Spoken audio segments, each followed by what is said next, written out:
Today, in this video, we're going to take a critical look at Lima Diesels. Is there still a place in the hobby for these models?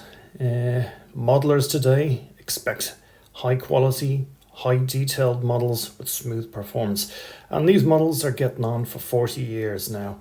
But for those of us working to a budget and wish to expand the fleet and have classes of locomotives we want, we're not always going to be able to buy and fork out the high prices for the new releases, and that's just the reality of it. So maybe this video, a little controversial in the scheme of things. Modern modelers, they're looking for realism, and I'm not going to be looking at Lima Diesels, and that's perfectly okay. So I'm going to look at the advantages and disadvantages of these Lima locomotives. I have 13 Lima British Rail diesels in the collection. 7 of them have DCC decoders fitted, and 1 of them has a CD motor fitted. So let's crack on. As far as new releases are concerned, if you're spending anything in the region of 170 to 250 pounds for a locomotive, regardless of the detail and the features it has, you expect 110% reliability through its lifetime.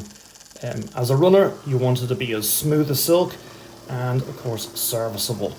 So with all the modern releases these days, ask yourself the question, are they still going to be running on your layout in 40 years time like these Limas?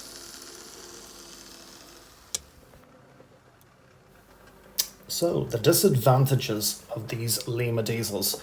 There's 6 of them that I can think of. Let's fire through them. So number 1, lack of detail. The old molds, they're just not going to stack up against the modern releases today. Number 2, noisy motors. It's old technology, and it's amplified even more by the body when it's on. Number 3, they're not as smooth runners as the modern locomotives. That's just the way it is with the gear train and the motors that are in them. There's not much you can do about that, but there is a few things.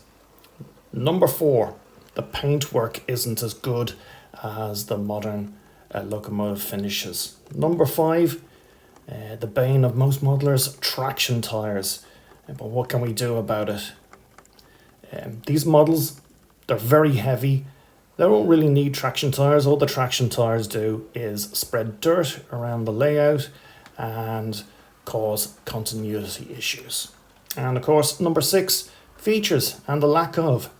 Most of these models, only a few of them have lights. So those are the disadvantages. Let's now have a look at the advantages. So the advantages.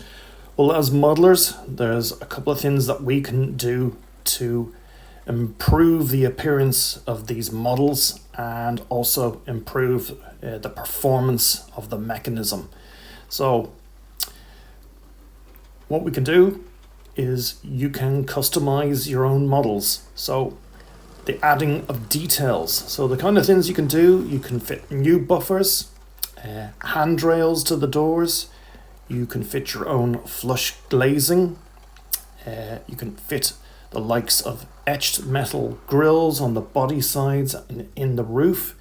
You can also add new nameplates and running number boards etched if you want. Of course, if you have a airbrush in your collection, you can weather these locomotives.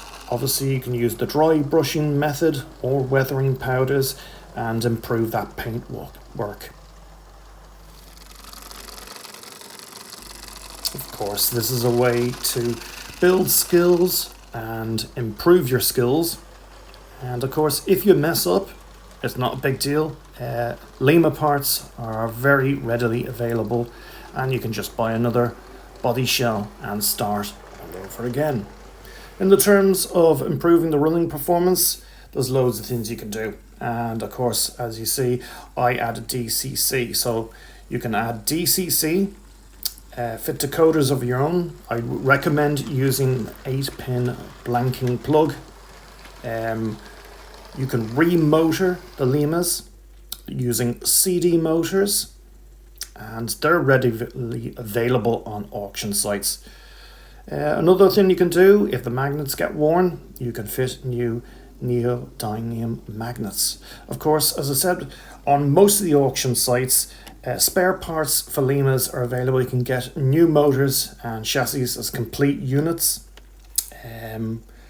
One thing I've done on most of my models is I have removed all the traction tires.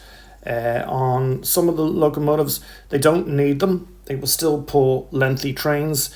It does not affect the running quality while it's on the track. I highly recommend that.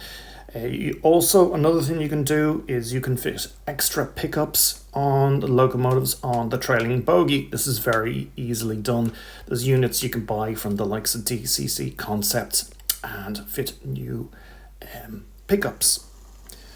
When you've DCC'd her, you can add lights. That's very easily done. Small LEDs in the front, controlled by the DCC. And of course, if you want to get rid of that noisy motor, you can even buy a speaker and a sound chip and fit sound. There is nothing to stop you. Now, in most cases, and this was especially true when I was much younger, all my Lima locomotives, once I put them on the track, turned the controller, they moved off and ran around the circuit.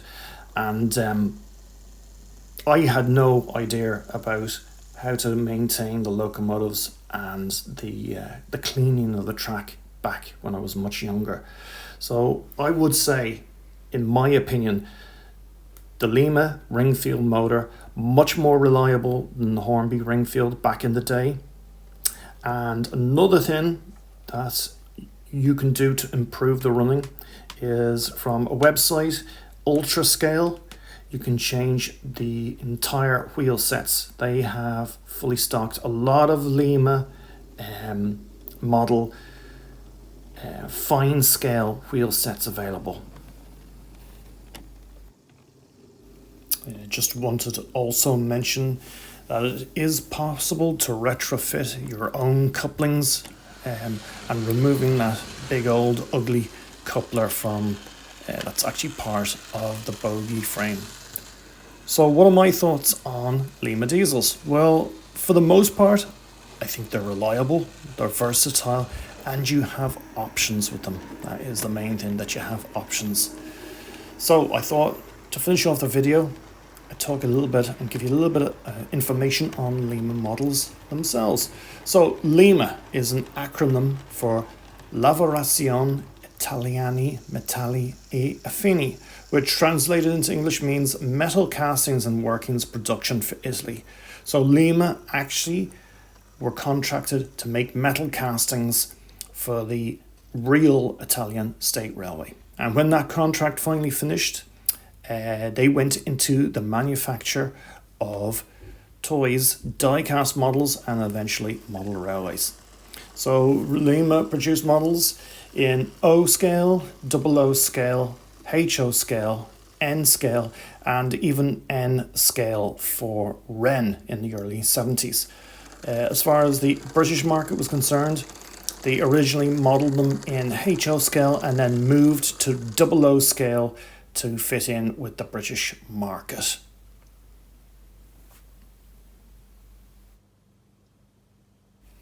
So I hope you enjoyed today's video. I know this is not everybody's cup of tea, and these models wouldn't be up to the standard of today's releases. But I hope you got something out of it, and I'll see you in the next one. Everybody take care and look after yourselves.